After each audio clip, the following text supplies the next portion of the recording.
وما لنا ألا نتوكل على الله وقد هدانا سبلنا ولنصبرن على ما آذيتمونا وعلى الله فليتوكل المتوكلون. Adapun hadis pertama yang dibawakan oleh Al-Imam An-Nawawi rahimahullah di dalam bab ini, yaitu hadis Abu Mas'ud Uqbah ibn Amr Al-Badri Al-Ansari radhiyallahu an. Beliau mengatakan, qala Rasulullah sallallahu alaihi wasallam, Rasulullah sallallahu alaihi wasallam bersabda, ya ummul qauma aqra'uhum li kitabillah. Hendaknya yang mengimami suatu kaum itu adalah orang yang paling aqra'. Yang mana secara bahasa aqra' ini adalah yang paling baik qiraatnya, li kitabillah. Bacaan Qur'annya itu paling baik. Fa in kanu fil qiraati sawaan, kalau mereka di dalam hal qiraah, di dalam hal bacaan Qur'an itu sama, kualitasnya sama, fa'alamuhum bis sunnah, maka hendaknya yang paling mengerti, paling mengetahui tentang sunnah Nabi sallallahu alaihi wasallam. Fa in kanu fis sunnati sawaan, kalau mereka dalam ilmu tentang sunnah Nabi itu sama-sama mengetahui sunnah Nabi, fa aqdamuhum hijratan, yang paling dahulu hijrahnya, yang dikedepankan untuk menjadi imam. Fa in kanu fil hijrati sawaan, kalau mereka dalam hal hijrahnya itu sama, fa aqdamuhum sinnan, maka yang lebih senior usianya. Wala ya ummanna ar-rajulu ar-rajula fi sultanihi, tidak boleh, janganlah, kata Nabi, seseorang itu mengimami orang lain fi sultanihi, dalam kekuasaannya. Dalam kekuasaannya artinya kalau dia tamu, hendaknya nanti menunggu izin dari tuan rumah. Hendaknya menunggu izin dari tuan rumah. Biasanya yang mengimami di suatu masjid itu siapa? Biasanya yang mengimami suatu kaum itu siapa? Ketika dia datang, dia nggak punya kuasa di situ, dia hanya tamu. Ketika dia hanya tamu, gitu kan, maka jangan nanti ujuk-ujuk merasa saya paling tahu qiraat di sini, gitu loh. Di kaum ini kayaknya nggak ada deh yang lebih bagus dari saya ilmu tajwidnya, ujuk-ujuk maju, nggak boleh, gini kata Nabi. Tetapi lihat siapa yang biasa mengimami di daerah tersebut, gitu kan, di kampung tersebut. Kalau nanti kampung tersebut mempersilahkan, barulah kemudian Anda maju. Ini yang diajarkan oleh Nabi SAW demikian. Wala yaq'ud fi baitihi, janganlah kamu duduk di rumahnya, ala takrimatihi, di tempat yang merupakan tempatnya, gitu. Takrimah itu kursi khusus, gitu loh. Nah, di suatu rumah, tuan rumah itu kepala keluarga, biasanya itu punya kursi atau tempat duduk yang mana dia sering duduk di situ. Nah, tempat yang sering diduduki oleh tuan rumah, jangan pula ketika kita ujuk-ujuk bertamu, kita langsung duduk di situ, gitu kan. Nah, ini juga adab yang diajarkan oleh Nabi SAW, kecuali illa biidnih, kecuali dengan izinnya. Rawahu Muslim, diriwayatkan oleh Al-Imam Muslim. Wa fi riwayatin lahu, dalam riwayat yang lain, fa aqdamuhum silma badala sinna au islaman. Nah, tadi dikatakan aqdamuhum sinnan, yang paling senior usianya. Ternyata di riwayat lain disebutkan aqdamuhum silma, bukan lebih senior umurnya, tetapi yang lebih dahulu masuk Islam. Sama-sama hijrah, dilihat siapa dulu yang masuk Islam dari mereka yang sama-sama hijrah itu yang kemudian dikedepankan.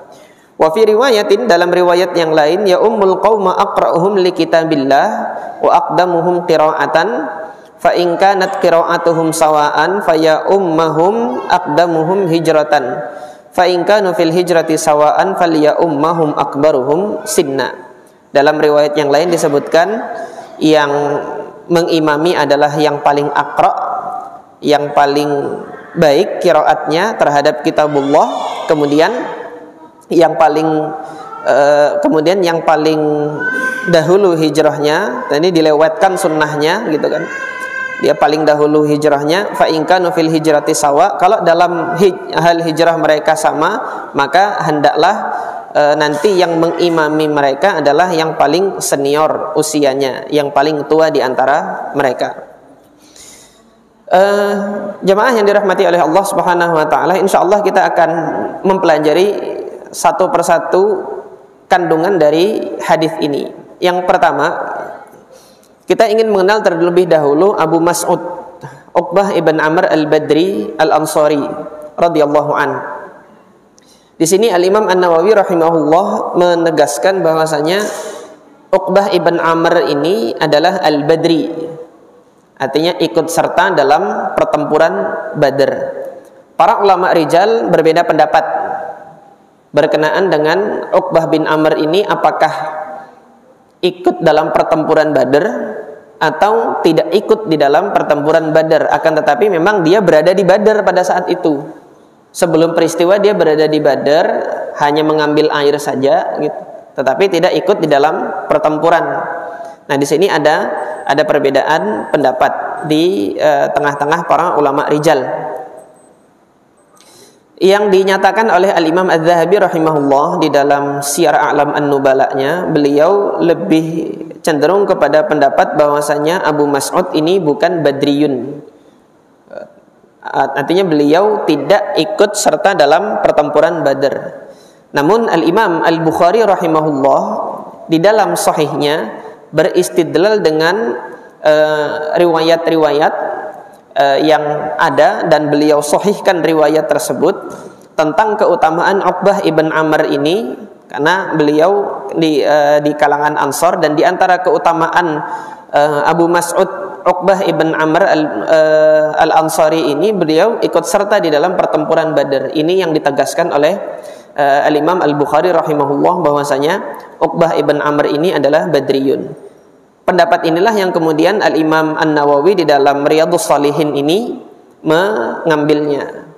Oleh karena itu dengan tegas Al-Imam An-Nawawi menyatakan di sini Al-Badri, dia adalah seorang Badriyun, adalah seorang yang ikut serta di dalam pertempuran Badr. Nah, di sini keutamaan beliau, selain beliau adalah Ansar, beliau adalah Badriyun, ikut serta dalam pertempuran Badr.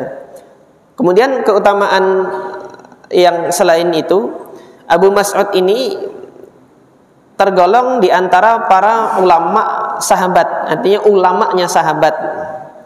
Mungkin pada kesempatan sebelumnya pernah saya sampaikan, kebanyakan para sahabat yang dia itu memegang fungsi sebagai ulama, kebanyakannya memang dari kalangan Ansor.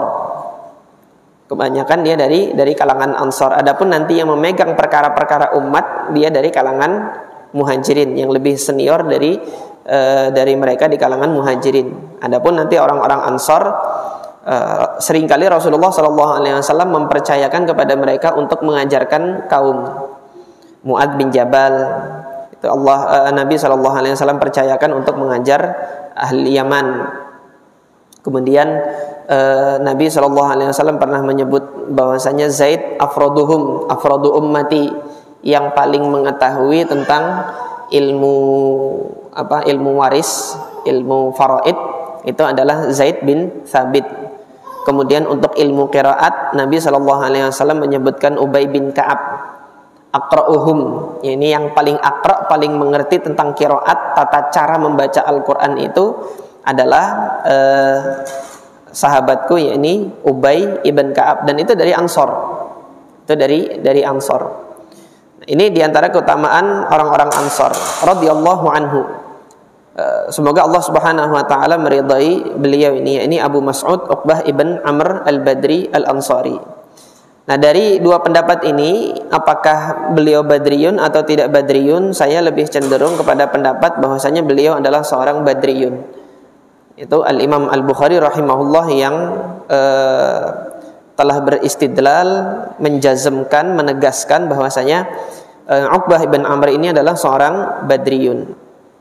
Apa yang beliau sampaikan? Qala Rasulullah sallallahu alaihi wasallam, beliau menyampaikan hadis Nabi sallallahu alaihi wasallam bahwasanya hendaklah yang mengimami suatu kaum itu yang paling aqra li kitabillah, yang paling baik bacaannya terhadap kitabullah. Ini makna secara bahasa. Ketika makna secara bahasa ini dipegang, maka yang demikian ini menjadi dalil bagi madhab Al-Imam Abu Hanifah dan Al-Imam Ahmad ibn Hanbal bahwasanya yang aqra itu lebih dikedepankan daripada yang afqah. Yang afqah itu yang faqih. Jadi kalau nanti suatu kaum ada yang belajar fikih, tahu tentang hukum-hukum sholat, tetapi bacaan Al-Qur'annya, tajwidnya belepotan misalnya. Ada yang lebih bagus tajwidnya, ada yang lebih bagus bacaan Qur'annya, tajwidnya, hafalan Qur'annya lebih banyak. Tapi dalam hal fikih dia nggak banyak mengetahui hukum-hukum. Mana yang didahulukan, yang begini ini. Maka dalam mazhab Imam Abu Hanifah dan Al-Imam Ahmad ibn Hanbal yang didahulukan yang lebih baik qiraatnya. Yang didahulukan yang lebih baik qiraatnya, meskipun pengetahuan fikihnya nanti tidak sebaik yang satunya lagi. Karena yang satunya tadi bacaannya masih perlu banyak perbaikan misalnya. Atau hukum-hukum tajwidnya sudah dilaksanakan, hanya saja mungkin makharijul hurufnya kurang pas gitu.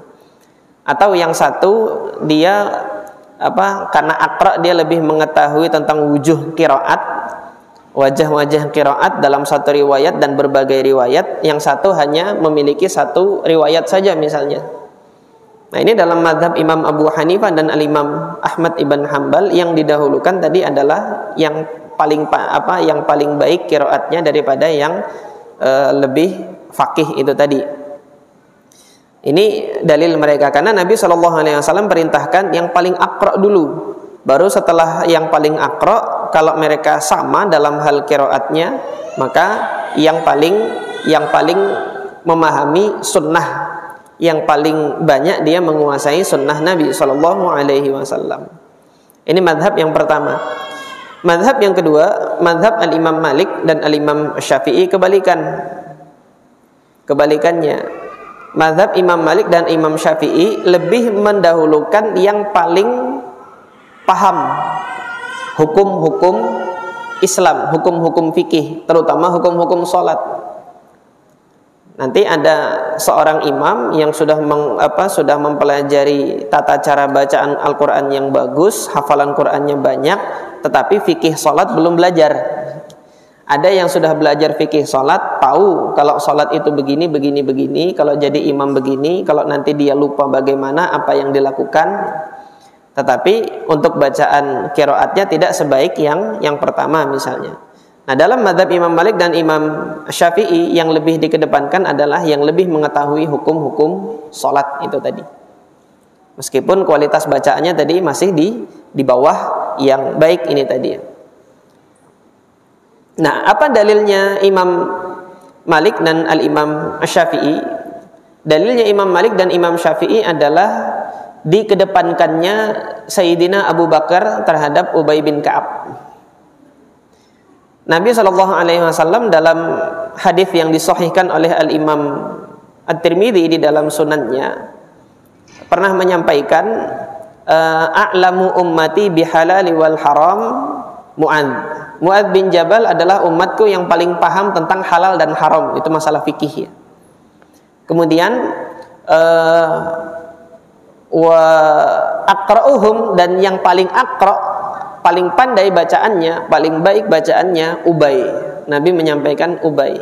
Tetapi pada saat Nabi sakit, yang disuruh jadi imam siapa? Abu Bakar, kok bukan Ubay?